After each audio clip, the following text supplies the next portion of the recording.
Iya. Ketika kita bicara change management, mungkin dalam 2-3 tahun terakhir, kalau pertanyaan itu selalu saya kumpulkan, tapi kalau kita ambil intisarinya gitu ya, pertanyaan sebetulnya 3 yang sering sampai ke kami itu. Yang pertama ini mulai dari mana nih gitu. Jadi banyak hal yang harus dirubah, organisasi besar, kompleks, atau kondisi eksternnya berubah sangat cepat. Mulainya dari mana? Semua pusing gitu ya. Yang kedua, prakteknya kayak gimana sih? Kan ada banyak framework, ada banyak teori, ada banyak juga penjelasan, ada juga banyak bagan, flowchart. Ini mulainya dari mana nih gitu. Dan yang terakhir, kita sudah melakukan macam-macam nih, tapi kenapa masih stuck gitu. Jadi sebenarnya ada 3 pertanyaan ini yang selalu sampai gitu ya. Kalau kita lihat intisarinya. Nah, kita mulai dari pertanyaan yang ketiga sebetulnya. Jadi kalau Bapak dan Ibu mungkin masih ingat John Kotter ya, bapaknya change management, tahun 90-an aja masih bilang 70% change itu fail gitu ya. Dan kalau kita fast forward 3-4 tahun lalu, top consulting company, artikel di Harvard Business Review, semua bilangnya masih sama. 70% of change fail. Bahkan ada yang satu cukup agresif menulis gitu ya. Digital transformation 84% fail gitu ya. Jadi kita bilang, oh probabilitasnya cuma 16% nih gitu. Nah, pertanyaannya kan kenapa? Tentu ada penjelasan dari Kotter dan lain sebagainya. Hanya kalau yang saya alami sendiri, lihat sendiri juga, ini mungkin ada 4 atau 5 ya yang bisa kita lihat. Yang pertama itu perencanaan yang tidak cermat. Jadi kalau kita sering menganalogikan change, manajemen itu perubahan itu sebagai perjalanan gitu ya. Jadi perencanaannya tidak cermat nih. Sebagai contoh, kalau dulu kita ngobrol sama Pak Kus, saya bilang, Pak Kus, saya mau ke Jakarta nih. Gimana nih transportasi misalnya? Pertanyaannya biasanya pertama, secara normal Pak ya, berangkatnya dari mana Pak Hendro itu? Dari Perth kah, Sydney, Brisbane, atau sudah di Bandung gitu ya? Nah, hal ini sering dilupakan. Jadi kayak tadi ya sangat betul, saya melihat tren di mana-mana, baik itu di Australia, di Indonesia, apalagi negara-negara maju lainnya, aspirasi untuk berubah itu tinggi. Seakan-akan sudah tahu finish line-nya, tetapi kadang-kadang, bukan kadang ya, sering halu. Bahasa anak sekarang halu, Bapak dan Ibu. Halu, nggak mau terbuka. Terus sekarang ada di mana? Nah, itu jadi masalah tuh. Karena jadi kalau starting point-nya kita aja tidak akurat, sudah jelas ya, proses ke depannya untuk melakukan perubahan pasti tidak akan akurat. Karena starting point-nya aja kita nggak tahu. Ini perencanaan tidak cermat. Nah, yang kedua ini sesuatu yang saya awalnya didapatkan di salah satu workshop sama Pak Kus dulu. Perception dan interaction gaps. Dulu kita ngobrol soal digital transformation. Yang datang middle management dan eksekutor ya, yang develop produk dan lain sebagainya. Mungkin Pak Kus pernah ingat, saya pernah tanya tuh 50 orang di kelas. Ini kira-kira kalau nelpon ya, top 3 people in your business gitu ya. Bos, 3 orang bos deh, ditanya. Kira-kira digital transformation itu arti praktisnya apa Pak gitu. Kalau misalnya kita SMS sekarang nih gitu. Nah, terus kalau ditanya, terus saya tanya lagi. Sebenarnya pertanyaan penting itu yang kedua. Siapa nih angkat tangan yang ngerasa bakal dapat jawaban konsisten dari top 3 people in your business itu? Wah, langsung diam semua tuh. Jadi bahkan di hal sederhana seperti tadi, persepsinya aja masih beda dan dibiarkan. Jadi terbayang Bapak dan Ibu, kalau digital transformation fail atau transformasi lainnya gagal, yang di lapangan eksekutor sehari-hari bisa gagal karena mereka sendiri nggak tahu nih apakah bos 1, 2, dan 3, 4, 5 itu akan bicara hal yang sama atau konsisten. Jadi dibiarkan sampai tahap eksekusi. Dan itu salah satu yang sering kita lihat. Nah, yang ketiga, ini terkait topik hari ini. Perubahannya tidak membumi gitu ya. Jadi kalau kita bicara perusahaan 3.000, 5.000 karyawan, sementara perubahan ini harus melibatkan dan dilakukan oleh sekitar 40% dari workforce, 20%. Kadang yang mengerti hanya top 5% in the business gitu ya. Yang lain kalau ditanya perubahan apa, bingung. Jadi kontribusi saya di perubahan apa? Nggak tahu. Bahkan akhir-akhir ini kan saking seringnya terjadi perubahan, udah mulai banyak yang bilang nih, biarin aja deh, lihat aja nanti, setahun lagi juga berubah lagi kan ya. Nah, itu terjadi ya. Jadi itu salah satu indikasi mungkin ada change fatigue di organisasi.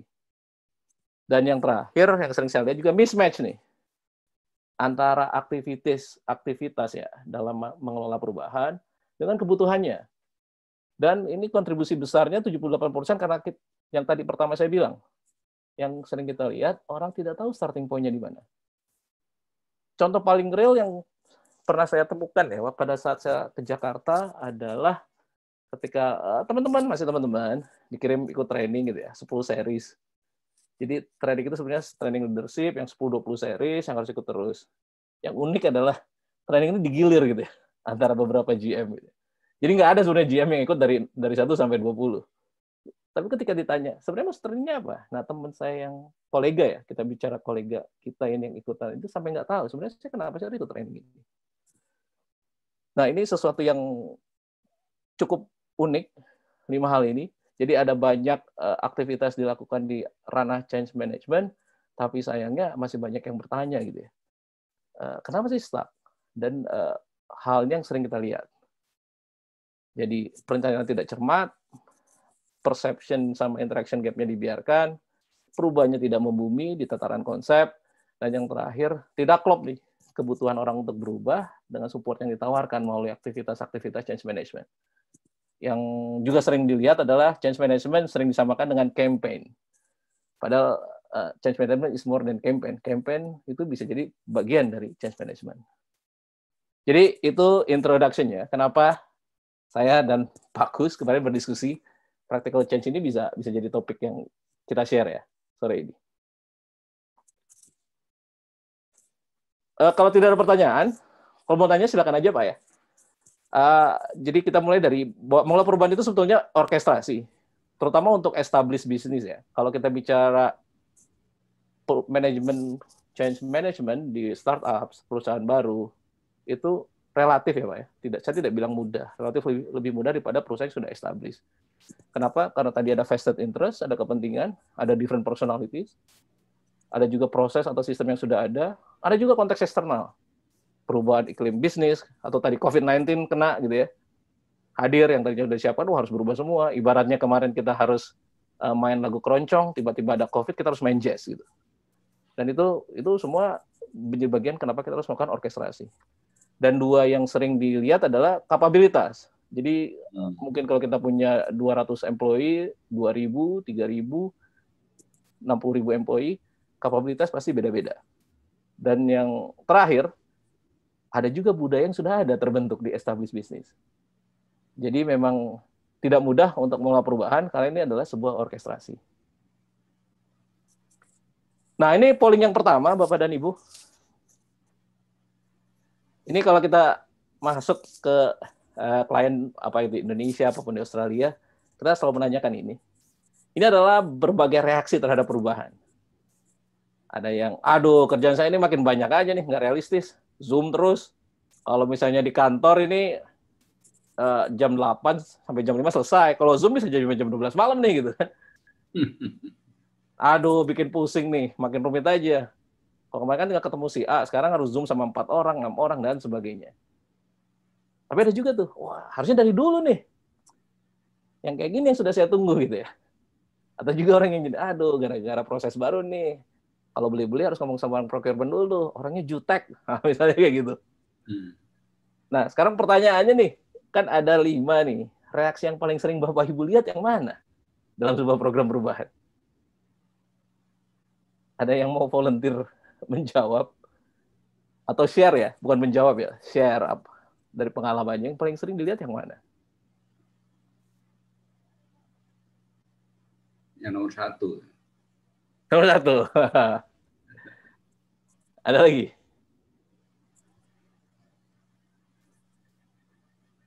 Ada bagus nomor 1. Saya nomor 1 tuh.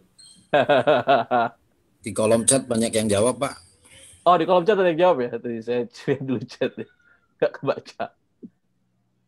Oh, nomor 2. 4, 2, 3, yes. Nomor 3 ya, ada banyak yang jawab ya. Terima kasih. Jadi, kalau nomor 1 biasanya bos memang. Nah, lama kali disuruh ini semua. Gimana nih? Masa divisi itu bisa, yang di nggak bisa? Betul. Tapi ini kita... jadi sebenarnya ini fondasi penting dari practical change management ya. Kalau kita ingin membuat change management itu membumi, praktis, kita harus mau berdiskusi soal ini. Nah, kenapa ini saya katakan fondasi? Bisa dilihat bahwa reaksi itu beda-beda. Dan sebetulnya tidak ada yang salah dari reaksi ini. Reaksi yang wajar. Kenapa saya bilang wajar? Karena ini ilustrasi yang selalu saya pakai dan memang biasanya cukup powerful. Jadi mungkin bagi sebuah organisasi sudah diidentifikasi ya, change journey kita dari A ke B. Gitu ya. Ini seperti kita mau lomba lari nih satu tim gitu ya. Misalnya di sini ada Pak Slamet, Pak Kus, Mbak Melan.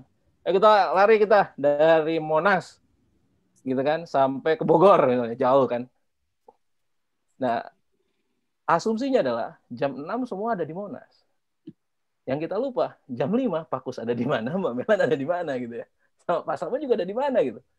Jadi ada one journey for organization. Tapi ini intinya. Change journey setiap individu bisa berbeda karena mereka bisa starting point-nya beda-beda.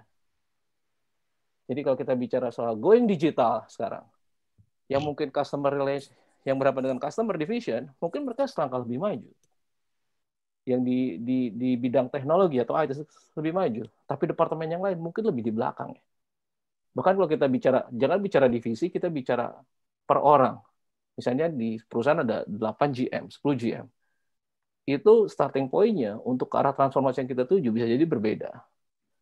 Jadi ini sangat fundamental. Jadi kita konsep yang kita akan bahas hari ini adalah bahwa untuk perjalanan perubahan starting point orang bisa berbeda-beda. Karena ada orangnya pemalu misalnya ya.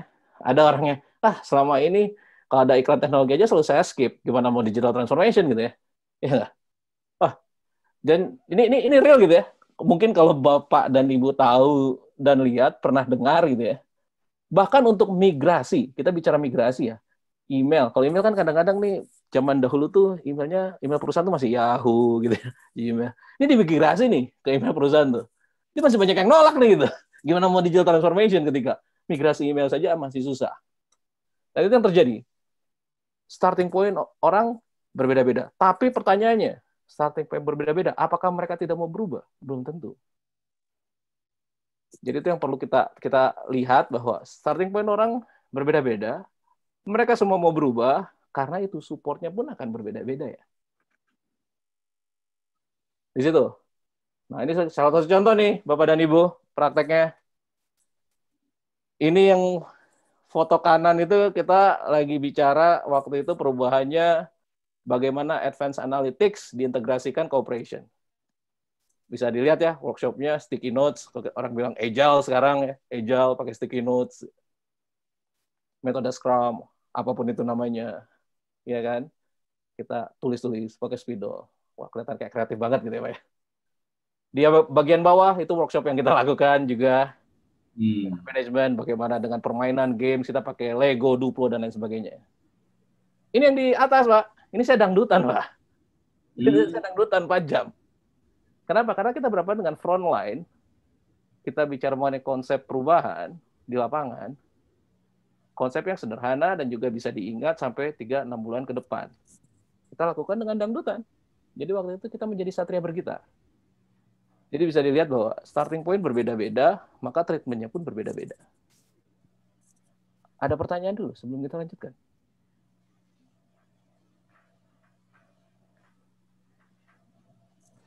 Nah, kalau nggak ada, pertanyaan yang tadi ya Pak, change management practical ini mulainya dari mana kita? Nah, idealnya seperti ini memang Pak. Kita ini dari mana mau kemana? Kenapa yang dari mananya saya kasih tanda merah? Karena berdasarkan pengalaman saya sendiri yang langsung terlibat dalam program change management, bisa dikatakan 90% tidak mau menginvestasikan waktu dan resource-nya untuk tahu kita sekarang ada di mana. Semua punya mimpi besar, kita mau kemana gitu ya. Tapi investasi, kita sekarang ada di mana? Kita mau going digital, kualitas data kita seperti apa? Baik itu reliability-nya, volume datanya, sudah seperti apa? Itu tidak dibuka tuh. Tidak mau dilihat. Jadi dari mana? Dalam practical change management, dari mana itu penting sekali. Sekarang kita ada di mana nih? Karena ibaratnya kalau kita, saya cuma tahunya Jakarta dikit Pak ya. izin kalau saya salah ya. Jadi kalau kita mau ke Bogor, kita mau ke Papua, kita mau ke Bali, sebenarnya kita nggak perlu tahu juga ya, karena pasti harus ke Cengkareng dulu ya Pak ya. Jadi ke Cengkareng dulu lah kita. Nah seringkali karena kita tidak membuka kita ada di mana, mau dari mana, seringkali ada perdebatan tak berakhir, diskusi kita mau kemana. Padahal sebenarnya sambil diskusi kita mau kemana, kita bisa jalan dulu dong ke Cengkareng gitu. Karena percuma juga kalau kita misalnya masih ada di pedalaman di Pulau Jawa gitu ya, dan kita ke Cengkareng, kita lama ribut kita mau ke Saudi atau mau ke Oman atau ke Amerika, ya nanti sampai ke tempatnya lama sekali gitu ya. Dari mana kita? Apa starting point kita? Nah, setelah itu bisa kita develop. Dan ini sesuatu yang mungkin dari pengalaman saya pribadi ketika kita bicara change management, sesuatu yang tidak pernah didefinisikan secara clear. Kalau kita hire change manager atau orang yang change management, terus kita tanya, kriteria dia berhasil apa sebagai change manager? Nah, itu tidak pernah didiskusikan biasanya. Biasanya itu dibaurkan dengan project management.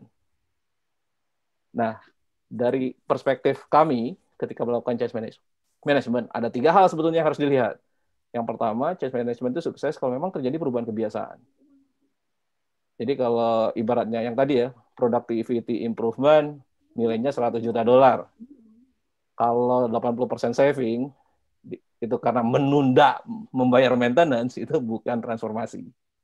Tapi kalau kita bicara $100 juta, karena caranya dulu begini, menjadi begitu, berarti ada perubahan kebiasaan. Yang kedua, yang paling kanan dulu Pak ya, hasilnya dapat bertahan kalau change management itu. Gimana kita tahu kalau itu bisa bertahan? Dan yang ketiga, ini yang sering dilupakan. Perjalanan perubahan itu tidak mudah dan tidak semua orang suka. Seperti yang tadi sudah disampaikan ya, ini Zoom biasanya nggak pernah Zoom, tiba-tiba harus Zoom 6 jam. Kaget pasti awalnya. Atau Bapak dan Ibu yang biasa bangunnya jam 6, besok saya bilang, mulai besok bangunnya jam 9 pagi ya, nggak lebih pagi. Pasti ada kagetnya, pasti ada shocknya. Nah, perlu didefinisikan, minimum noise. Jadi, dalam perubahan, selama kita berjalan berubah, noise itu harus diminimalisir. Contoh ya, ketika saya dulu di BUMN Australia, melakukan ini, kemudian perusahaan listrik. Ada 2 hal nih, yang langsung CEO-nya ngomong sama kita. Jadi, confidential info tidak boleh keluar, karena kita state owned. Begitu. Yang kedua, listrik di metro dan tidak boleh mati, karena kalau mati minister langsung telepon. Dan yang ketiga, safety. Jadi jangan sampai, karena kita heavy industry, jangan sampai pada saat kita melakukan change management, perubahan transformasi besar, pegawai kita tidak fokus, dan ada kecelakaan fatal. Kalau 3 itu terjadi, kita berhenti transformasinya. Kenapa ini penting? Karena melahirkan hal yang praktis. Jadi kita tahu apa yang harus kita monitor selama perubahan berlangsung. Jadi waktu itu saya langsung monitor nih. Network controller untuk daerah metro area listrik jangan sampai mati ya. Kalaupun ada maintenance, kapan jadwalnya, jadi semua aktivitas kita sesuaikan. Clear guidance. Guiding principle bisa langsung dipakai untuk decision making di lapangan. Kembali lagi yang kedua, aktivitas apa yang harus dilakukan. Jadi kalau memang di situ ada productivity improvement, kita benar-benar atur. Dari mulai schedule-nya, orangnya, materinya, dan semuanya gitu ya Pak. Tapi itu harus ada guiding principle di atasnya. Kalau nggak ada, yang di bawah kan berantem lama tuh Pak. Jadi saya bilang, guiding principle dari atas, kalau clear, di bawah cepat dan lancar, dan juga praktis. Nah, gimana kalau tidak ideal gitu ya? Itu kan ideal Pak ya. Dari mana mau kemana? Tiba-tiba kita datang ke perusahaan, ini udah ada programnya, udah jalan 2 tahun lalu gitu. Kan praktisnya seperti itu ya. Nah, ini saya tunjukkan nih foto nih Pak ya, sebagai ilustrasi. Ini kebetulan saya baru pulang liburan, jadi fotonya soal ini Pak. Jadi yang sebelah kiri itu kan orang lagi suka pamer di Instagram nih, floating breakfast gitu ya. Wah, di kolam renang gitu ya, breakfast. Ini kemarin saya baru ke pantai nih, beberapa keluarga gitu ya. Lagi berenang, terus tiba-tiba, menu makan siang nasi Padang nih. Kapan lagi kita bikin floating lunch? Kita langsung cari apa nih yang bisa mengambang gitu kan. Kebetulan kap mobil saya ini, ini bisa diangkat nih jadi meja nih. Kita pasang di situ kan. Kita benar-benar bermanuver gitu ya. Yang kita lupa adalah Ini di kolam renang, tidak ada wave gitu Pak ya. Ini di laut lepas Pak di pantai. Jadi pada kita ditaruh gitu, tiba-tiba datang ombak. Jadilah nasi padang kita asin semua Pak. Jadi ini the less ideal one gitu Pak ya. Jadi yang tadi saya bilang dari mana mau kemana, when you start it's good, bagus kita bisa punya itu, ya kan? Tapi ketika sudah, wah ini udah mulai nih, dari mana aja kita nggak pernah dikasih tahu, terus kita harus melakukan apa? Nah ada juga yang dilakukan oleh ini Pak sebetulnya. Jadi yang kita bilang adalah sanity check. Jadi bukan seringkali Pak ya, bisa dibilang selalu Pak, ketika saya hadir di organisasi yang change management programnya sudah jalan, selalu yang ditunjukkan adalah ini adalah change journey kita tahun pertama 2-3 atau fasenya, dan kita sudah di fase kedua. Fase selanjutnya itu yang kita lakukan. Kita harus melakukan ini A, B, C, D. Nah, di situasi yang tidak ideal seperti itu, yang kita lakukan sebetulnya harusnya sanity check. Jadi ini yang kenapa saya selalu menekankan bahwa change management tidak sama dengan project management yang ada stage gate-nya, ada tahapannya 1, 2, dan 3 berdasarkan apa yang sudah di-deliver ya. Kayak project bikin GOR gitu. Tahap pertama fondasinya selesai, masuk tahap selanjutnya. Secara fisik tidak bisa dilihat langsung. Nah, sanity check ketika kita masuk change management program yang sudah mulai adalah kita tanya ini dulu. Kita semua udah agree belum? Area fokusnya apa? Top 3 people, top 5 people, top 10, top 20, whatever the number ya. Ada perception gap nggak yang harus kita close? Dan yang terpenting yang tadi nih, kalau udah jalan. Yang tadi tuh, arahan dari atas, ini bisa dipakai nggak dalam pengambilan keputusan sehari-hari? Karena kalau tidak, kembali lagi, yang di bawah akan berantem, isunya akan naik ke atas, dan yang di atas akan komplain. Yang tadi kan, ini suruh ini nggak beres-beres semua. Semua harus saya semua yang mutusin. Itu akan menjadi siklus. Yang akhirnya, perjalanan change ini menjadi tidak nyaman dan menjadikan burnout ya. Kita bilang kehabisan bensin nih tim change management-nya. Karena tadi kerjanya tiap hari berantem. Jadi ini yang bisa dilakukan. Sanity check. Ada pertanyaan? Sebelum ini ada case study-nya sedikit, change story-nya. Ada pertanyaan mungkin dari Bapak dan Ibu, dari fondasi awal yang tadi disampaikan. Iya loh, silakan langsung kalau ada yang mau tanya supaya nggak terlalu lama untuk sampai selesai nanti malah sudah lupa ya. Silakan kalau mau ditanyakan, di chat aja atau raise hand ya. Silakan. Lanjut dulu Pak. Lanjut dulu. Nah, mungkin selanjutnya saya mungkin perlu dari tim training titip pesan ya Pak ya? Iya. Poll yang pertama bisa ditunjukkan. Oke, ini. Ini pollingnya Pak ya? Iya.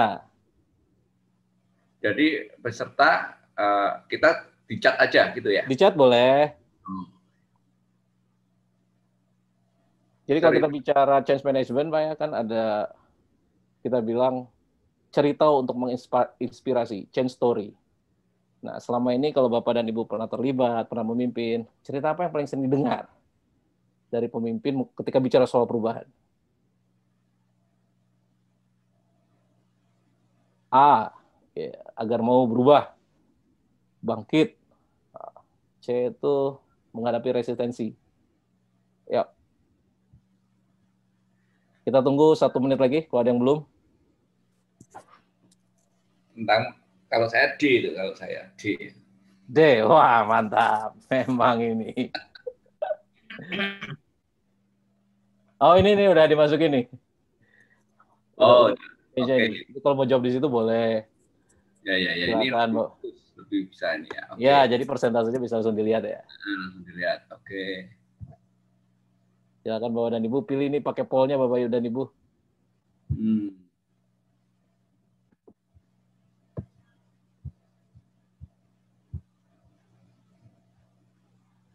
Agar mau berubah. A ya. Silakan diisi lagi di pollnya. Yang tadi pada jawab A bisa kembali dimasukkan. Ya.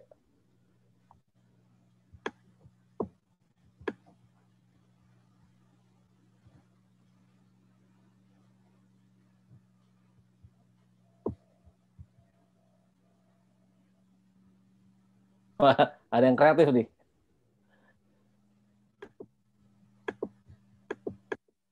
Siap. Ini sudah sekitar 30 lah ya. Dengan 70, 60-70%. A.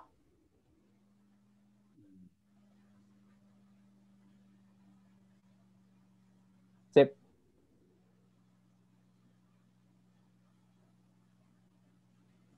Mungkin 15 detik lagi, kita close.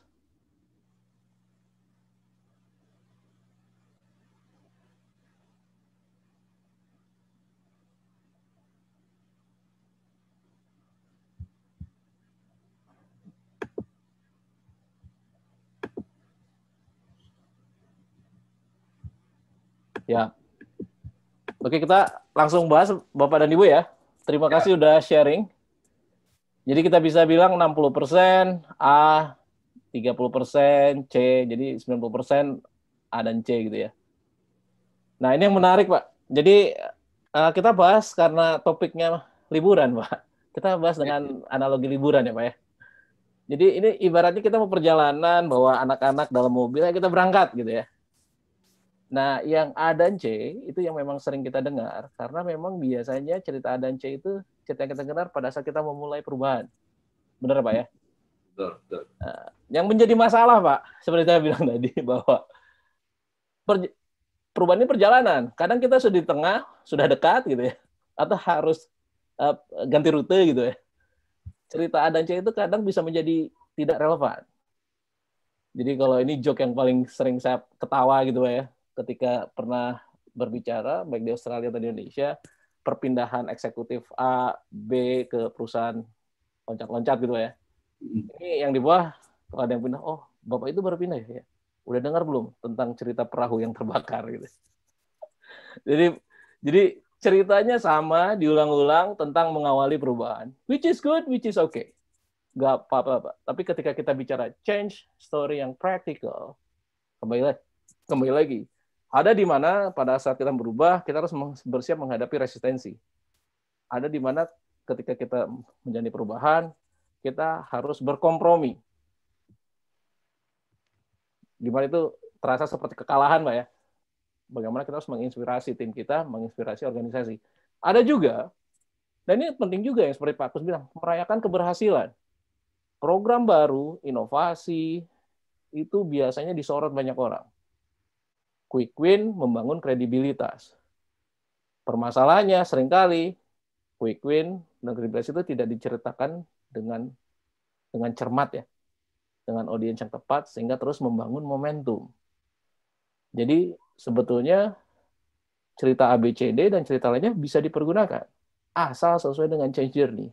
Nah, kalau Bapak dan tadi menjawab ya, ini membuktikan bahwa seringkali kalau kita bicara soal change story, kita terlalu terpaku di awal. Jadi tidak praktis lagi. Jadi kita sudah rollout di lapangan, terus datang tiba-tiba masih cerita perahu yang terbakar. Mungkin orang di site atau di lapangan bilang, ini ngomong apa lagi? Bisnis kita kan bikin makanan, bukan soal perahu gitu. Tapi itu terjadi, Pak. It's everywhere. It's not only Indonesia, it's Australia. Jadi, nah ini hal yang unik. Nanti saya ceritakan kenapa para change leader agak reluctant untuk tadi share deeper and more yang lebih variatif change story-nya. Kita lanjut ya Pak ya. Ini masih untuk soal change story. Ya. Nah, ini saya close dulu pollnya biar kelihatan. Nah ini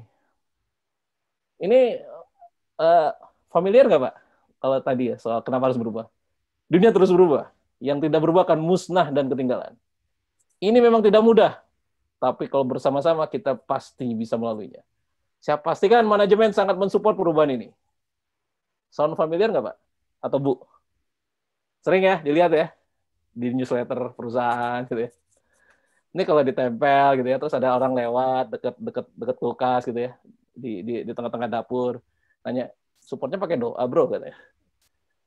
Udah jadi bahan joke aja gitu ya. Jadi kembali lagi karena overuse, tidak dibuat personalized, tidak authentic, doesn't tell anything gitu ya. Kalau itu pertama kali, it's okay. Tapi ketika ini dipakai terus, akhirnya menjadi tidak praktik lagi gitu ya. Jadi kembali lagi tipsnya tadi sanity check ya.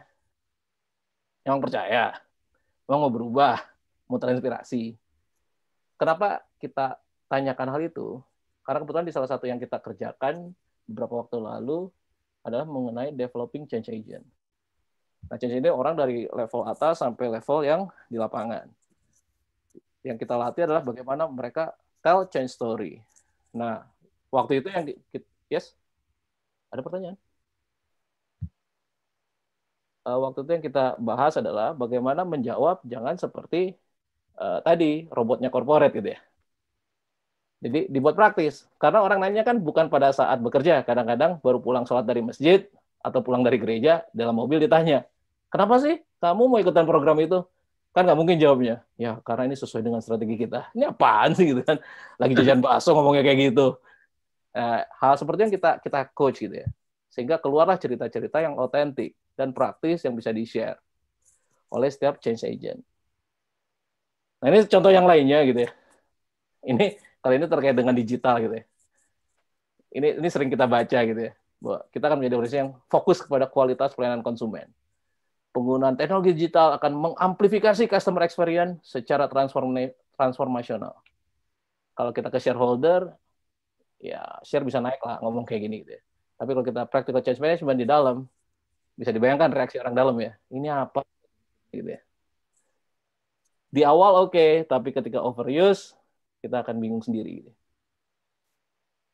Nah, untuk change story ini, contoh praktis untuk bagaimana ini menjadi praktikal, yang harus dilihat yang pertama adalah efficacy, effectiveness-nya. Sanity check yang tadi. Orang percaya atau tidak? Efektif atau tidak untuk change journey saat ini? Yang kedua, authenticity-nya. Otentik atau tidak? Kayak tadi, bahwa karena sesuai strategi. Ya kalau sesuai strategi, semua juga tahu sesuai strategi gitu. Practicality, artinya apa buat kita sendiri, buat Anda, buat saya sebagai CEO, buat saya sebagai manajer, buat saya sebagai supervisor. Yang terakhir baru technicality, apa kita mau town hall dan lain sebagainya, campaign, mau poster dan macam-macam ya. Change storytelling ini menjadi tidak praktis karena dari banyak kasus yang kami lihat, fokusnya di yang warna hitam itu, Pak, technicality. Jadi nanti warnanya harus biru ya, misalnya seperti itu. Video ya di Instagram, ya video Instagram bisa oke gitu. Hanya tadi isinya apa, siapa yang berbicara, apakah berbicara secara otentik, dan apakah dia bisa relevan, bagaimana dia berkontribusi dengan perubahan, itu yang hilang. Jadinya contoh yang paling real juga yang pernah kita lihat adalah ketika kita masuk ke klien, perubahan performance di lapangan, terus dilihat semua posternya itu berbahasa Inggris gitu. Yang jelas bahwa mungkin pegawai tidak semua berbahasa Inggris. Begitu juga sebaliknya. Jadi hal seperti itu seringkali dilupakan. Nah, ini yang bisa kita share. Kenapa? Ketika kita bicara change storytelling, ada banyak reluctancy ya, bahwa orang tidak mau cerita. Apa sih praktisnya? Kenapa sih yakin bahwa perubahan kali ini akan berhasil? Karena ada yang fokus atau merasa bahwa change management itu adalah soal visi besar. Iya, visi besar. Merubah customer experience. Tapi kalau buat yang kerjaannya security artinya apa? Itu nggak pernah dibahas. Jadi ya jalan sendiri ya. Terus yang kedua, ini yang sering kita lihat nih, kalau ada diagnosis change management, yang harus berubah adalah anak buah saya atau bagian sana. Bagian saya sih udah oke gitu. Jadi the perfect me, that's the enemy. Logikanya sederhana, Bapak dan Ibu. Kalau organisasi berubah, semua dari atas sampai bawah harus berubah. That's it. Jadi yang selalu kita bilang, intensitasnya beda-beda, tapi semua harus berubah. Terus yang ketiga, kadang-kadang juga ada yang merasa bahwa cerita saya itu biasa-biasa saja. Mungkin saya kasih contoh, Pak. Jadi ada satu orang di lapangan yang dia ini orangnya pengawas, Pak, di lapangan ya. Melihat bagaimana safety dilakukan di lapangan. Orangnya irit bicara, Pak. Jadi kalau ditanya, ya gitu. Jadi kalau tadi saya Pak Kus nih, Pak, ya, 1 menit bisa 50-60 kata. Beliau mungkin 2-3 kata gitu, Pak. Tapi setelah lama-lama kita tawarkan, kita tanya, kenapa sih yakin perubahan ini akan berubah? Ya, saya belajar ini aja, Pak. Sebelumnya saya kalau ngeliat orang nggak pakai peralatan safety, saya bilang, tolong dipakai. Dipakai tuh Pak ya. Terus dia bilang, terus saya muter lagi Pak. Terus setelah muter, kita tetap nggak dipakai lagi Pak katanya. Nah, terus dia bilang, tapi setelah saya lebih fokus kepada tadi ya, effectiveness, practicality, next-nya ketika saya ketemu orang, saya nggak langsung nyuruh orang pakai peralatan safety, cuma ditanya dulu Pak, kenapa itu nggak dipakai? Terus yang kedua, kata-kata keduanya sama lagi Pak, tolong dipakai ya. Hanya dengan menambahkan satu kalimat, beliau ini bilang, setelah itu Pak, setiap saya muter, peralatan safety selalu dipakai. Jadi cerita itu bisa kita gali dari individunya, bisa juga gali dari pengalamannya sehari-hari. Jadi we spend time on that gitu ya Pak ya. Bahwa praktis dan real. Orang di lapangan kan nggak mau tahu tadi Pak ya, ini sesuai dengan visi misi. Yang mau tahu adalah saya jalan kemarin, nggak dipakai, jadi dipakai. Easy, simple bagi orang di lapangan. Yang keempat, ini kadang-kadang penyakit dari divisi yang merasa hanya ngurusin urusan strategis. Urusan praktis nggak mau tahu. Kita urusan strategis, ngapain saya terlibat dengan storytelling. Jadi kalau kita bilang, bagaimana di lapangan, yang pernah saya lakukan langsung di Australia, Pak ya, di lapangan kita melihat bahwa kru maintenance kita, produktivitasnya sangat rendah. Kenapa? Karena mereka seringkali harus bolak-balik nih. Partnya yang salah, jadi terus jalan kaki lagi Pak ke warehouse, ditukar partnya balik lagi. Partnya nggak ada, bisa kebayang Pak ya. Maintenance di industri yang skalanya billion, nggak bisa dilakukan hari itu, tertunda berapa bulan, order part baru gitu Pak ya. Yang kita bilang juga ke teman-teman di procurement-nya, hey, perubahan ini membutuhkan juga kontribusi dari teman-teman di database, di procurement, dan sebagainya. Jadi tidak ada lagi yang merasa bahwa itu urusan yang praktis, kita yang strategis, atau kita yang teknologi, kita nggak ngurusin lapangan. Karena kalau itu sudah terjadi, sebenarnya itu sudah indikasi ya bahwa everyone, sudah ada pihak-pihak yang merasa tidak jadi bagian dari perubahan. Dan yang terakhir, ya kembali lagi ya soal the perfect me. Yang penting saya udah, yang lain dong. Jadi change leadership-nya untuk, ayo dong tunjukin lagi dong, ajak temennya yang lain. Nah ini biasanya yang sering kita lihat Pak. Yang akhirnya orang tidak mau terlibat lebih praktis dalam perubahan. Dan saya mengalami sendiri pada waktu itu, bagaimana membujuk senior leaders untuk mau change storytelling. Dari mulai draftnya kita buat bolak-balik. Itu bisa 2 bulan sendiri gitu. Bisa dibayangkan gitu ya, program perubahan bisa terlambat karena number one-nya tidak mau keluar terus ngomong, oh ini harus begini, bahwa saya orangnya begini, begitu. Jadi itu yang bisa saya share dari case study ini. Ada pertanyaan soal case study-nya? Karena ada case study yang lain.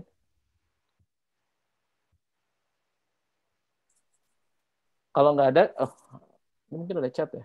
Saya lihat dulu. Oh, adalah. Bu Ibu, mohon izin ada rapat. Oh, siap.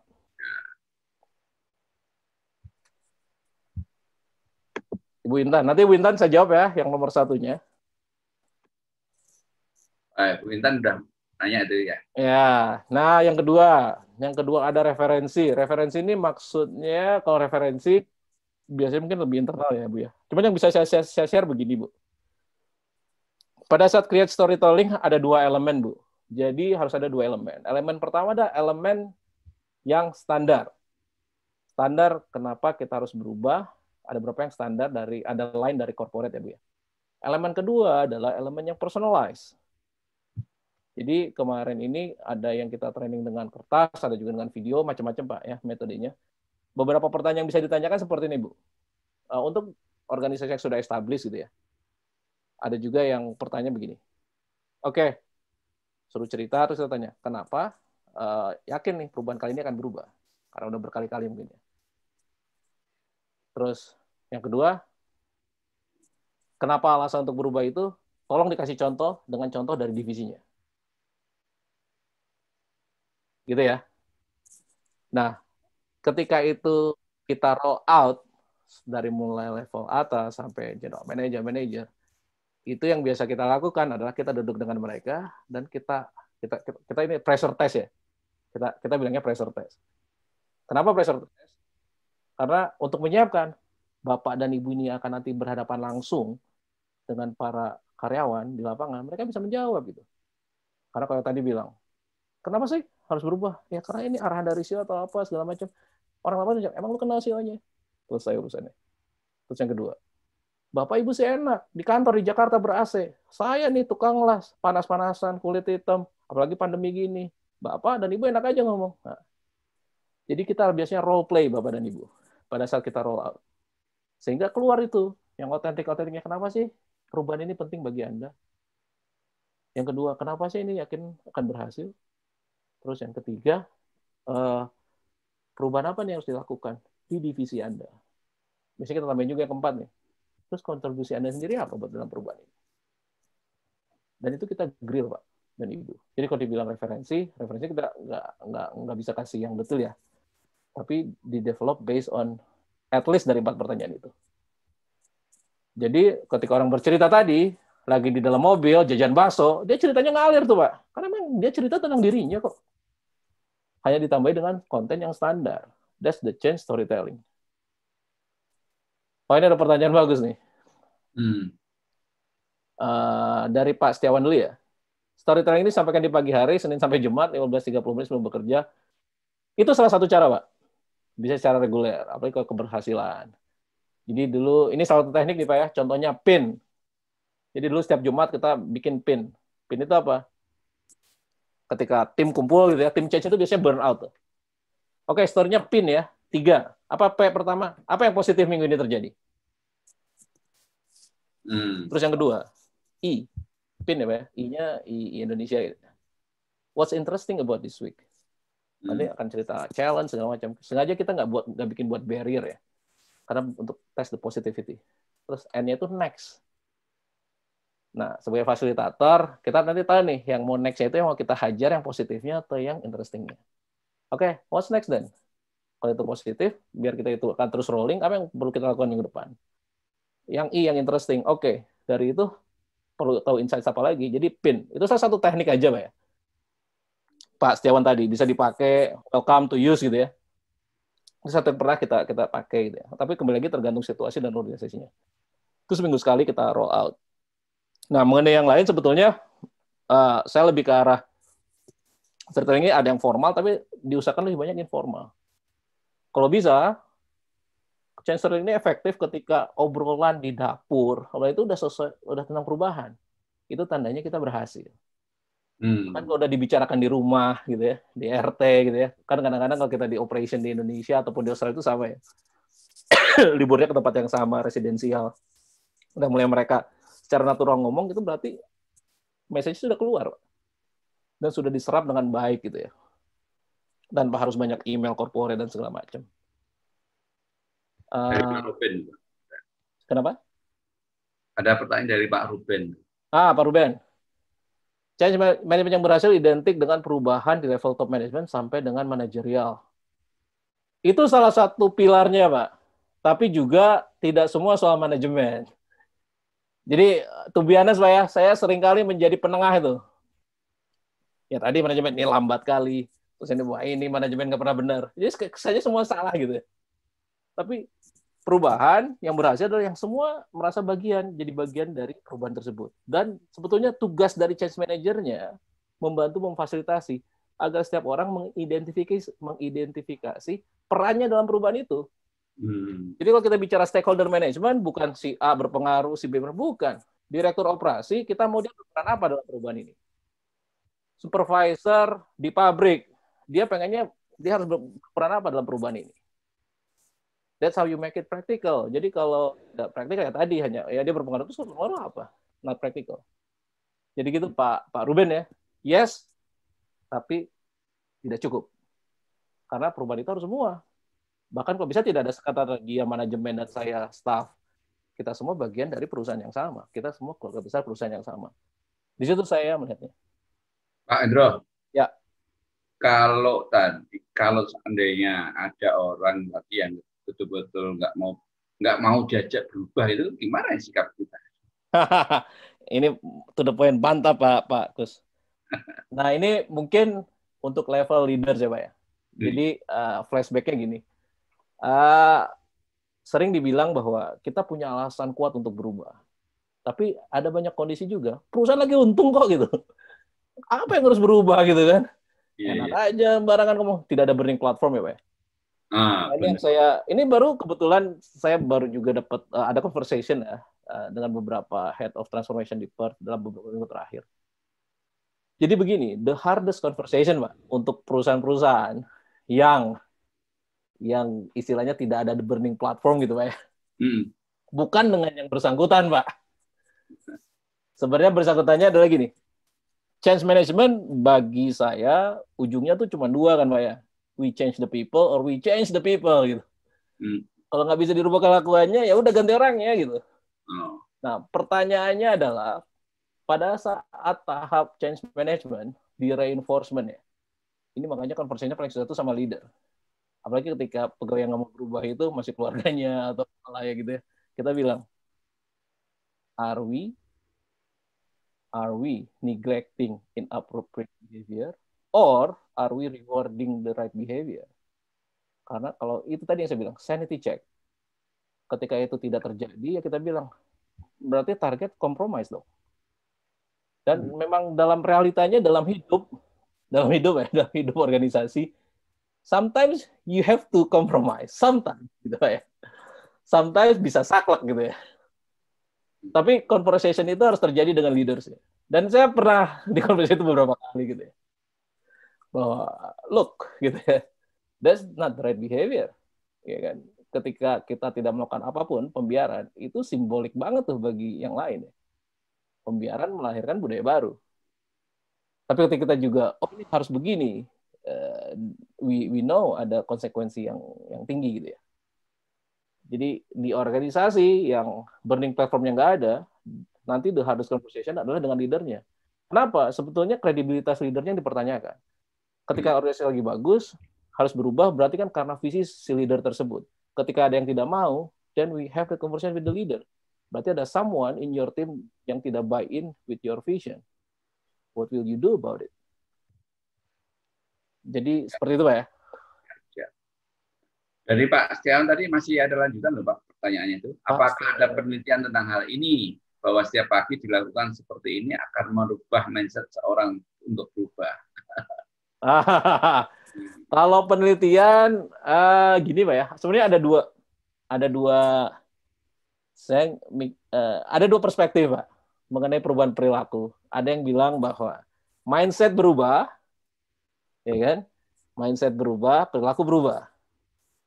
Tapi ada juga yang bisa karena biasa gitu ya. Oh, oke. Ya kan? Nah, mungkin kita jawab dulu, boleh jawab dulu ya. Yang pertama ini nih, yang kebetulan ada poll-nya, bisa ditunjukin poll yang kedua. Nanti ada Pak Wari dan lain-lain bisa kita jawab. Seseorang yang tingkat pemahamannya akan alasan perubahan rendah, apakah Bapak dan Ibu akan memilihnya sebagai perubahan?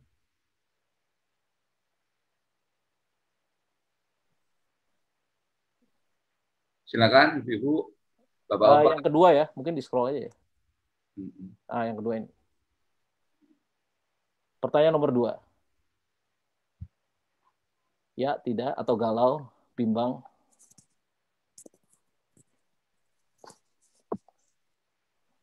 Wes, ada banyak orang optimis. Yang tingkat pemahamannya rendah tetap dipilih jadi agen perubahan.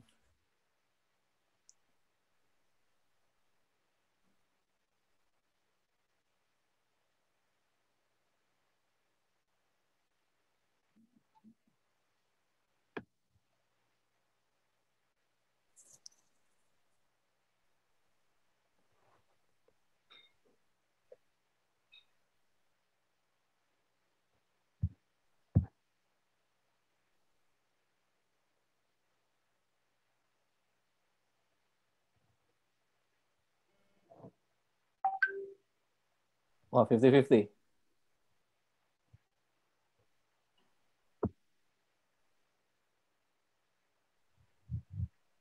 Baru 25% yang isi. Ya, ya.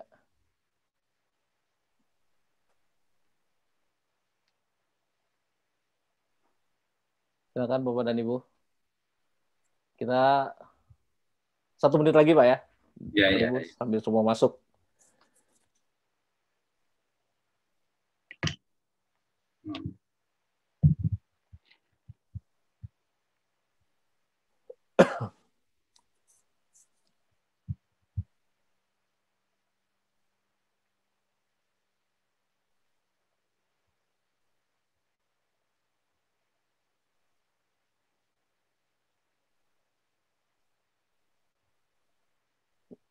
pertanyaan Pak Muhammad Mahsun.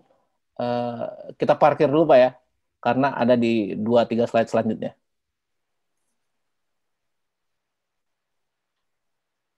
Pertanyaan Pak Wari, ini saya jawab sekarang sambil nunggu Pak ya.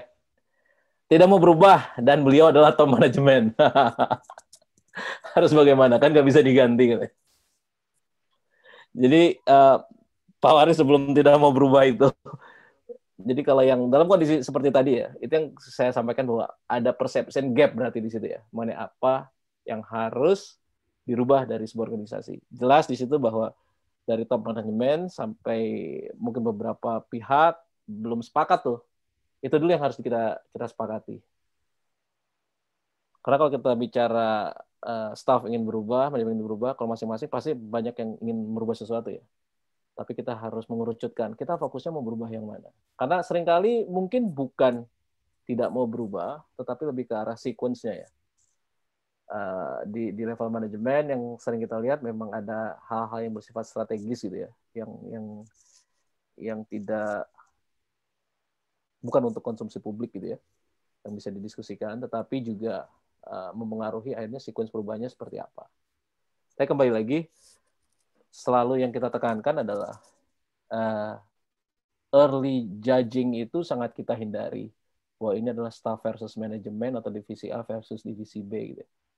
Yang kita cari adalah kesamaan visi, maka dari itu kita sebutkan perception gap itu harus kita address di awal, kesamaan visi bahwa ini yang harus dirubah dan ini sekuensinya seperti ini dan inilah fokusnya. Dan memang kalau itu tidak ada, tidak didapat, memang yang pusing adalah para eksekutor di lapangan dan middle management.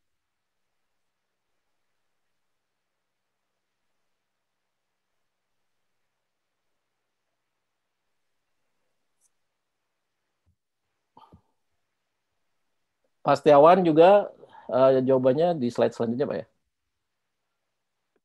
Ibu Vira. Oke. Mungkin kita bahas dulu ya Ibu Vira sebelum saya jawab pertanyaan Ibu Vira. Kita tutup pollnya sebentar. Ibu Vira, biasanya untuk change management ini yang saya alami dikarenakan cara pandang dan bergantung pada usia juga Pak. Bagaimana cara menanggapinya? Ya bisa dibilang memang ini soal manusia Pak ya. Jadi kebanyakan saya lihat ketika change management profesional ada dua hal yang pernah saya lihat langsung Pak ya. Bekerja langsung ya. Beberapa kawan yang memiliki pengetahuan tentang perilaku manusianya seringkali lebih efektif, biarpun belum tentu Pak ya. Tapi ini dari data point yang saya punya yang terbatas mungkin. Dan yang kedua juga usia ya, ketika memang pengalamannya berhadapan dengan banyak orang melahirkan wisdom gitu Pak. Jadi yang tadi ketika melihat orang resisten tidak langsung wah ini resisten harus, tapi lebih menggali mencari tahu gitu. Dan itu yang memang sering kita lihat dari kolega-kolega kita yang senior gitu ya. Wisdomnya itu sangat oke, sehingga tahu bagaimana bisa menggali, bisa memahami perilaku individu dan perilaku secara kolektif. Jadi kalau menjawab tegasnya, ya ada korelasi, meski saya tidak bisa menggambarkan seberapa tinggi korelasinya. Tapi kalau pengalaman pribadi saya, yes. Oke. Pak, tadi yang pertanyaan Pak Muhammad Maksum. Ya. Tentang? Udah ya? Itu belum, nanti kita ada di slide selanjutnya. Oh, oke. Ya, mengenai cara dan lainnya. Yang Pak Jamil sudah ya? Ya. Bagaimana pengalaman Bapak untuk alur step by step-nya sehingga muncul perubahan di perusahaan Bapak? Itu ada juga nanti slide-nya. Kita bahas yang ini dulu mungkin ya, Pak ya? Iya. Okay. Karena tadi kita bicara soal storytelling, apakah merubah mindset, bisa karena biasa, atau mindset berubah terus perilaku berubah. Nah, ini ya dan tidak, tampaknya iya-nya lebih dominan. Oke. Ya kan? Dibandingkan dengan tidak ya. Jadi kalau kita lihat, ini saya langsung share langsung kasusnya Pak ya. Yeah. Jadi pada waktu kita ada satu program perubahan, di sesi pertama kick off, ada staff yang ibaratnya kita coba setiap selesai acara kan kita minta feedback Pak ya. Video, Bapak gimana tadi acaranya segala macam. Si bapak ini lari, Pak. Literally lari gitu. Ngomong aja nggak mau, Pak. Lari, lari gitu, hilang. Lari, Pak. Nggak mau. Singkat cerita, karena satu dan lain hal, bapak tersebut merasa tidak nyaman gitu ya di sesi tersebut, dan juga ternyata pemahamannya mungkin belum seperti yang lainnya. Kita fast forward 3 bulan kemudian, Pak, ketika dia setelah menjadi change agent. Jadi dia bilang, ini bahkan di acara rutinitas harian operasional, ini ada 6 teman saya tidak pernah hadir. Kayak tadi lah, mungkin meeting setiap Jumat pagi gitu ya. Nah, sebagai saya tanya tuh, change agent komitmennya apa? Nanti yang 6 orang ini di next rutinitas meeting mereka bakal hadir. Dan hadir, Pak. Dan yang luar biasa, kita tanya nih, Pak. Ini gimana ceritanya nih? Yang 6 orang bandel nggak pernah hadir bisa hadir. Iya, yang 4-5 ini gampang, Pak. Satu ini bandel nih, Pak. Terus cuman saya tahu rumah keluarganya, Pak. Saya datang ke rumah keluarganya nih, sepupunya nih, suruh dia ngomong. Jadi Bapak bisa lihat ya, bahwa mungkin dari aspek kognitif, memahami kenapa harus berubah, mungkin belum sampai gitu, Pak. Tapi ingat bahwa perubahan itu juga soal influence. Ternyata Bapak ini mau menggunakan influence-nya, asal kita bisa memberikan trigger yang pas. Jadi kalau kembali ke pertanyaan tadi, apakah bisa merubah mindset? Bisa. Hanya kembali lagi, hati-hati. Kembali lagi tadi Pak ya, Pak Setiawan. Starting point-nya di mana? Contoh sederhana gini. Kalau di Australia, meeting yang banyak drama, biasanya orang nggak suka, Pak. Ini bertele-tele gitu ya. Cepet-cepet aja. Tapi kalau di corporate, mungkin mau tuh ngedengerin cerita. Perahu terbakar gitu ya. Nah, karena itu kita harus tahu starting point-nya dan karakter grup yang kita hadapi gitu ya. Apakah bisa dengan 15-30 menit tiap hari, minggu sekali, atau pakai pin yang tadi, apapun ceritanya, Pak. Jadi, kembali lagi, bisa hanya tanda kutipnya dilihat audiensnya, Pak. Cocok nggak dengan metode seperti itu. Terus,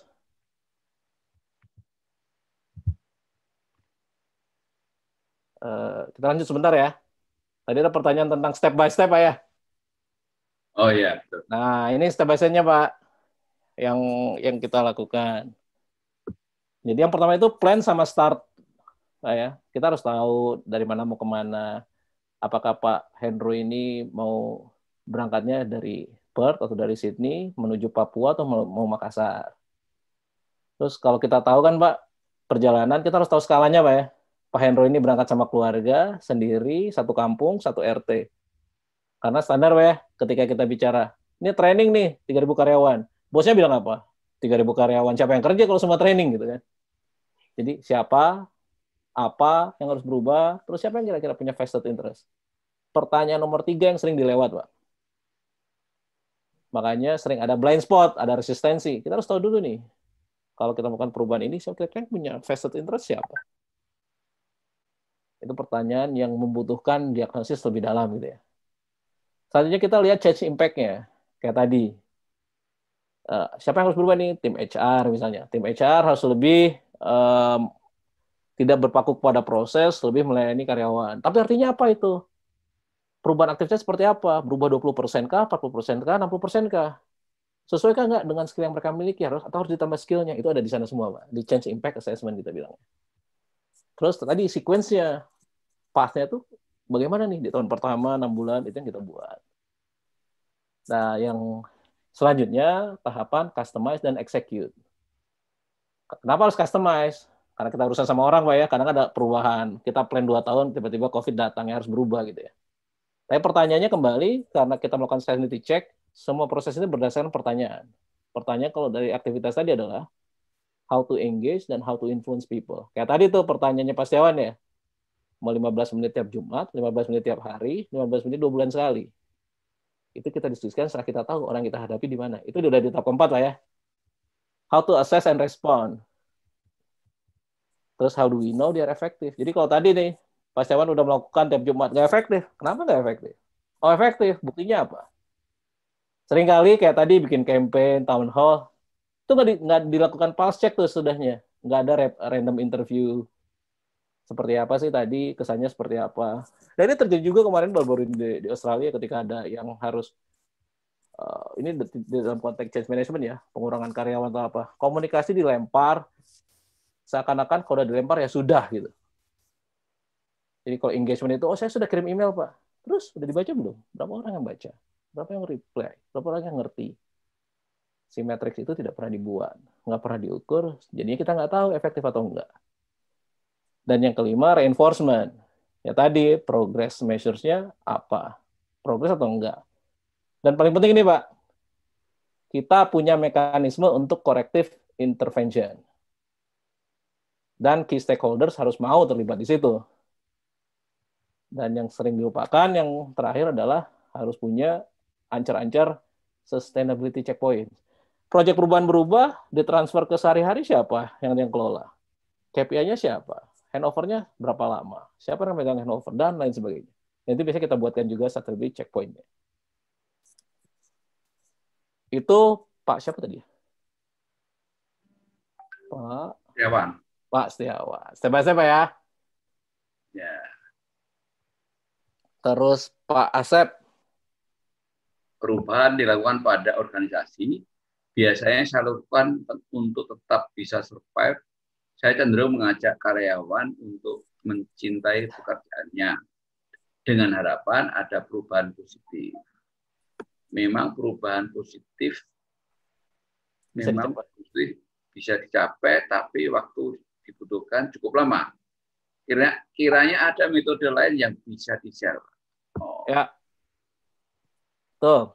Jadi kalau ini kita masuknya kan tidak hanya di ranah insentif ya. Kalau ini Pak Asep lebih ke arah memahami, mencintai pekerjaan. Yang mungkin perlu kita lihat, apalagi sekarang ya, dengan banyaknya generasi muda, Pak ya. Yang kabarnya sekarang 2 tahun, 3 tahun bisa pindah kerja 4 kali gitu, Pak ya. Jadi yang perlu kita lihat sebetulnya bukan metodenya Pak Asep, tetapi lebih ke arah kenapa orang ini bekerja ya. Apa yang akan memotivasi orang ini. Dan ternyata yang kita temukan ada banyak Pak kalau sekarang, Pak. Lalu kan karir Pak ya, karir, uang gitu ya, money Pak ya. Nah ternyata sekarang itu ada yang namanya, kalau Dan Pink bilang ada mastery, otonomi gitu ya. Misalnya flexible working hours Pak. Itu ada yang orang suka. Ada juga, jangan salah, ada juga yang sukanya visibility Pak. Visibility itu orang pintar yang pengen panggung Pak. Jadi pernah kita kasih juga advice, Pak, Bu, kalau pengen retain yang top seperti ini, perubahannya seperti ini, ya Bu, ya kalau ada conference atau apa, nggak harus Bapak dan Ibu yang presentasi kan. Udah bisa nih yang pintar ini dimajukan ke depan.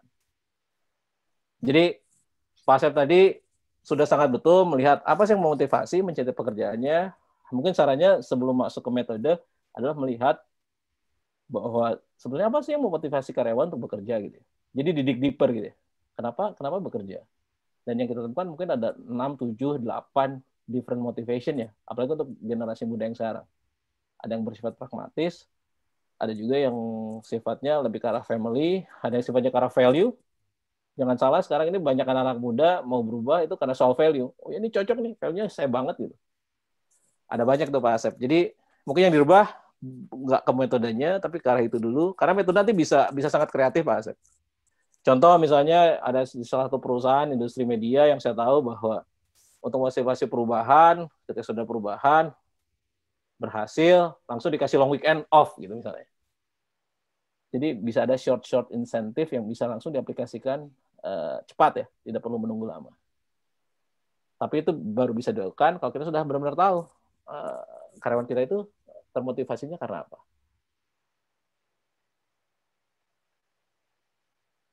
Terus, apa lagi ya? Sampai lupa ini. Halo? Pertanyaan siapa lagi nih Pak? Pak Wahyu. Pak Wahyu. Bagaimana akan berubah jika pimpinan sendiri sudah menganggap ini terbaik? Apakah perlu menantang arus? Jadi ini jangan khawatir Pak, ini terjadi di mana-mana Pak. Kembali lagi di sini yang mungkin Pak ya, hipotesisnya missing adalah channel untuk kita bilang misalnya pulse cek nadi gitu ya. Ketika mulai perubahan kita selalu mulai cek nadi. Ini ada feedback dan sebagainya. Nah, kalau ini terjadi, ini biasanya harus feedback mengenai tentang problem ini agak macet nih.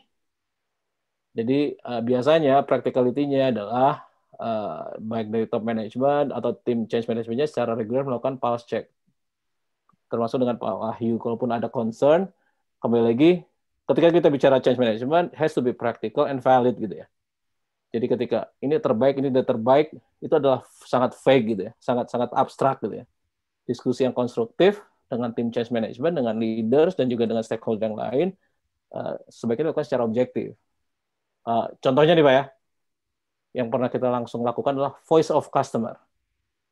Jadi kita run ini ada program nih, voice of customer, kita pasang nih, ini kata customer tentang program ini begini loh. Tentu anonim ya, karena kita sebagai orang yang masuk, keluar, masuk anonim, kita print gede-gede Pak, ditempel di tembok. Nah, itu kita fasilitasi diskusi yang open. Yang ketika terjadi perbedaan pendapat di antara leadership, kan simpel aja Pak, kita nggak bilang, tuh kan, between you, there are a lot of perception gap, apalagi yang di luar ruangan ini. Gitu. Nah, biasanya yang terjadi, ketika ini terjadi adalah channel atau komunikasi untuk hal tersebut, feedback loop tidak ada, ataupun minim ya. Ataupun ada yang merasa tidak memiliki akses.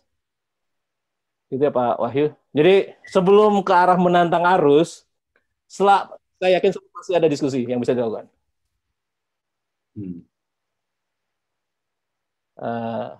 Next dulu Pak. Kenapa? Jadi pertanyaan next ya. Next. Ya. Pak Puji, sebagai change management consultant, manakah yang seringkali Anda temui untuk membuat sebuah perusahaan atau seorang leader berubah? Pertama, fear, dua, governance policy, atau trend, atau the world situation? Biasanya 1, 2, 3. Yang pernah saya alami langsung 1, 2, 3, Pak. World situation itu bukan berarti tidak relevan, hanya konteksnya kejauhan. Jadi biasanya itu didefinisikan lagi ke arah tadi, lebih banyak tren, apakah itu merubah government policy. Kalau the world situation, itu biasanya kalau yang untuk ke arah bisnis baru, turunannya adalah opportunity gitu ya. New business opportunity, new region, dan segala macam. Tapi 1, 2, 3 jelas pernah. Yang 2 terutama ketika di perusahaan listrik kemarin itu, kenapa kita melakukan itu? Karena memang bagian dari tuntutan government policy yang baru gitu, Pak. Kalau dari fear-nya itu bukan fear ditakut-takuti Pak ya. Jadi ini fear-nya juga gini, ini kita udah rugi tiap bulan sekian juta dolar, kalau ini nggak dilakukan apa-apa, kita 6 bulan lagi tutup. Fear gitu ya. Nah, kalau tren ya tadi, customer kita berubah, sekarang maunya begini, kita harus berubah dong cara melayaninya. Jadi ya ini kalau semua kalau nggak action mati gitu ya. Yes. Sekarang ini kan. Betul. Sekarang ini kan luar biasa. Kalau nggak action ya mati gitu ya. Betul. Betul sekali Pak Gus. Dari Pak Riki RR, people don't resist change, they resist being changed. Peter M. Singh. Bagaimana menurut Pak? Saya setuju Pak. Setujunya begini, dalam seringkali saya melihat dalam banyak program change, kita sering underestimate kemauan untuk orang untuk berubah tadi Pak. Hanya karena tadi perbedaan cara komunikasi. Jadi mereka merasa, kalau di sini bahasanya gini Pak, you did this to me, gitu ya. Bukan diajak, tidak diajak duduk bareng, ikut mendesain gitu ya. Dan itu melahirkan resistensi yang bisa jadi besar gitu ya. Jadi memang betul, to some degree, I agree sama Peter ini, bahwa betul, dalam banyak hal kita lebih banyak merangkul, dan bahkan kita sebagai change team kadang-kadang Bapak dan Ibu yang di depan, we will support with whatever you need. Gitu. Tapi kembali lagi, harus lihat konteks dan manusianya, Pak. Karena satu bisnis atau satu divisi, bahkan dalam sebuah bisnis yang sama, bisa jadi karakteristiknya berbeda gitu. Ada yang memang harus Bapak dan Ibu harus begini, udah kerjain aja gitu ya. Ada juga yang nggak bisa seperti itu, akhirnya jadi resisten gitu Pak. Jadi memang betul, kalau you did this to me, 50% of the time bisa jadi mereka resisten cepat. Kan pertanyaan langsung, who are you gitu, nyuruh-nyuruh saya. Oke. Mohon, ini masih ada case lagi Pak. Kita cuma satu ini. Ada 2 slide lagi mungkin ya. Oh ini pertanyaannya nih. Oh enggak ya? Cukup, mungkin boleh bagus 1-2 slide lagi Oke, silakan. terkait dengan tadi. Jadi akhirnya kalau kita ingin menjadi pemimpin perubahan yang praktikal gitu Pak ya. Sebenarnya fondasinya ini ada yang kita sebut 6 yang tadi ya. Sehingga tidak ada kata-kata bahwa ini yang terbaik, bahwa kita harus melawan arus dan segala macam.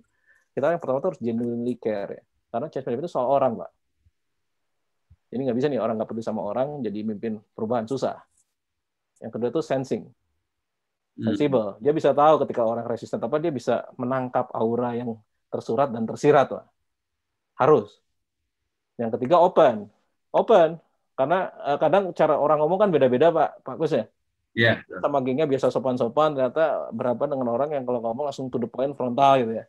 Harusnya pendengar. Open different style, different view gitu ya. Terus yang selanjutnya persistence. Change nggak mudah. Jadi nggak bisa cuman digalakin sekali. Mungkin pengalaman saya nih, salah satu transformasi itu saya konsultan paling muda, Pak. Masuk ruangan GM yang ukurannya gede, Pak, kayak ruang kaisar gitu ya kalau di lapangan itu, Pak. Di Australia nih, Pak, satu-satunya kulitnya coklat lagi, Pak. Paling junior lagi. Masuk ruangan, konsultan yang masuk, saya di pintu, Pak. Belum masuk pintu, Pak. Ditunjuk hidung saya dari kursi kaisar. You, how many years you have in operation? BUMN, Pak? Bukan, perusahaan multinasional, Pak. Di Australia. Ditanya, Pak, you, udah berapa lama kamu dioperasi? Gitu. Dia tahu saya masih muda gitu. Langsung disikat Pak hari pertama Pak. Kacau. Aduh. Jadi jangan takut gitu kan.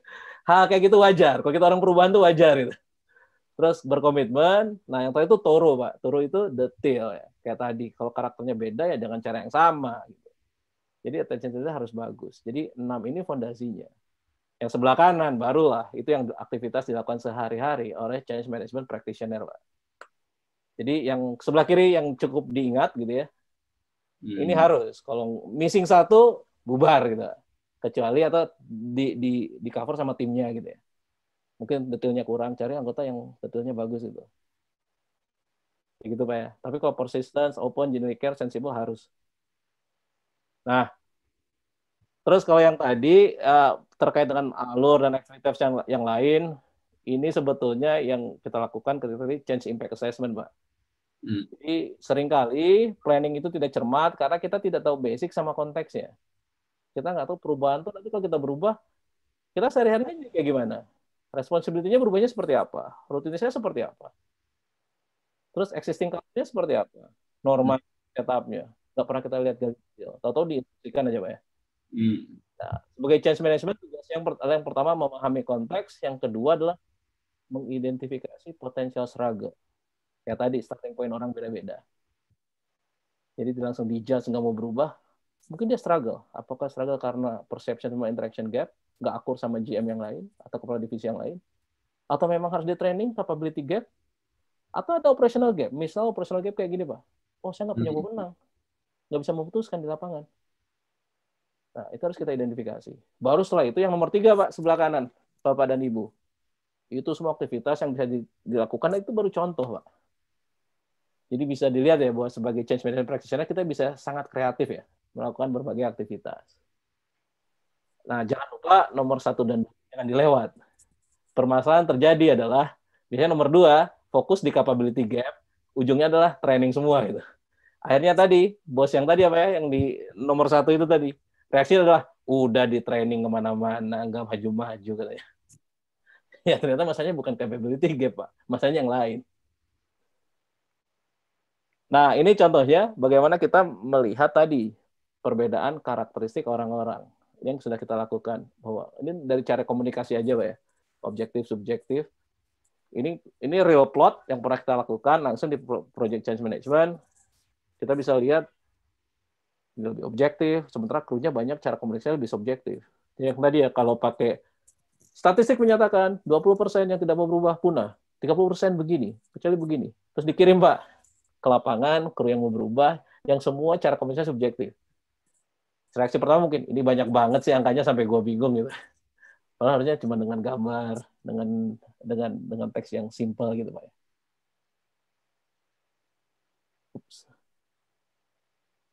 Mungkin sebelum ini saya kesimpulan terakhir gitu ya Pak ya. Nanti sebelum kita jawab pertanyaan. Jadi kalau kita ingin aplikasi practical change management, yang pertama itu berdasarkan pengalaman adalah harus mau investasi. Sekarang kita ada di mana? Starting point-nya di mana sih?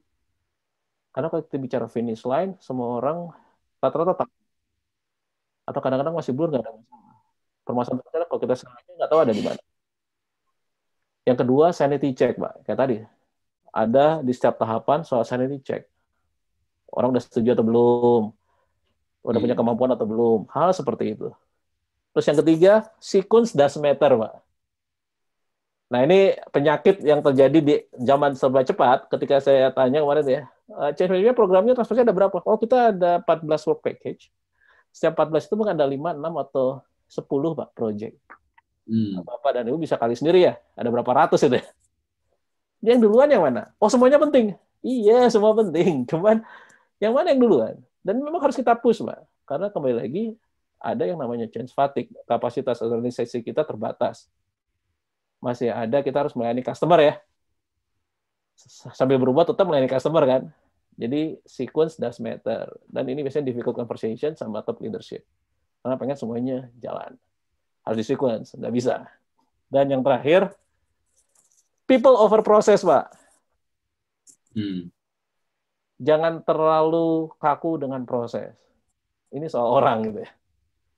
Ya kembali lagi, kalau di project management, ya phase 1 deliverables-nya ide. Step 2 sudah dikuantifikasi. Itu deliverable-nya jelas white paper ya. Nah, kalau change management ada juga yang deliverable-nya adalah template gitu Pak ya, udah diisi gitu ya, siapa stakeholder-nya. Tapi change management yang praktis bukan soal itu, soal apakah mereka sudah buy-in, apakah mereka sudah tahu role-nya, apakah mereka sudah mengerti, apa mereka sekarang sudah bisa melakukan, apakah mereka sudah bisa melakukan secara independen, dan seterusnya. Sampai ujungnya, ini sudah menjadi bagian rutinitas manajemen karena A, B, C, D. Dan that's it, the process is done. Jadi 4 ini tipsnya menjadikan change management praktis, tidak lagi konsep di awang-awang. Dan yang kan seringkali kalau orang change management ditanya, kerjanya ngapain sih? Perasaan ngopi mulu gitu. Ya memang kita mendeteksi yang ngopi dengan kopi, ya kita tahu siapa ngobrol sama siapa, apa yang mereka concern-nya soal apa gitu. Tapi itu yang terjadi. Jadi 4 hal ini menjadi tips dari saya sore ini, bagaimana menjadikan change management praktis di organisasi Bapak dan Ibu. Oke. Pas waktunya. Pas ya Pak ya? Iya Bapak dan sekalian, ini saya kira kalau kita tadi sebagai pelaku di organisasi, perubahan organisasi ini sangat proven ya, sangat hands on orang bilang katanya kan. Biasa bisa dilaksanakan ya di berbagai kesempatan organisasi kita. Ini ada sedikit pertanyaan, Coach, mohon info buku referensi yang digunakan untuk kami terkait dengan materi ini.